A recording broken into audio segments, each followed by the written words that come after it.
Gran triunfo do Rotogal, que mantén o terceiro posto logo de impoñerse a domicilio ao Intasa San Sadurniño. Os boirenses pecharon o encontro co 1-3.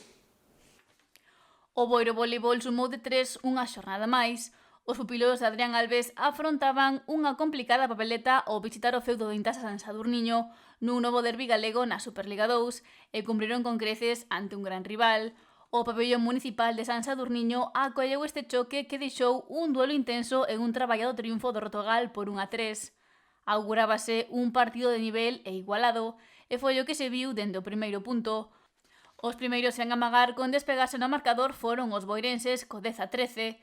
Os locais intentaron manter a marcha do Rotogal e seguiron o seu ritmo ata que o estador Ferrolán tivo que pedir tempo morto pola vantaxe de 5 puntos dos boirenses. Impulsado por un gran saque, o conxunto dirixido por Alves foi directo a polo primeiro punto e firmou un set case sobresaínte, anotándose o primeiro punto por un claro 16-25. Os boirenses non baixaron o nivel, pero o seu rival tampouco, polo que o segundo xogo tamén comezou igualado. O Intasa seguía a estela do Rotogal, pero en ningún momento chegou a consumar a remontada.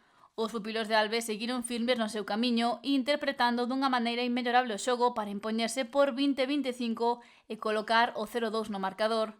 A vitoria estaba a só un set de distancia e o Boiro non quería alongar máis o partido, pero o San Sadurniño non ia baixar os brazos tan rápido e plantou cara aos visitantes.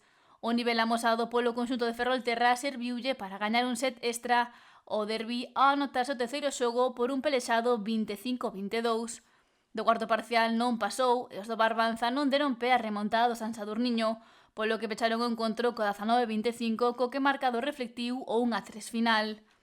Importante triunfo do Rotogal, que se mantén terceiro no grupo A falta dunha xornada para que remate a Superliga 2. Os boirenses, que avantaxan o Dumbría nun só punto, intentarán pechar a competición neste lugar no encontro entre o Cid Jovellanos.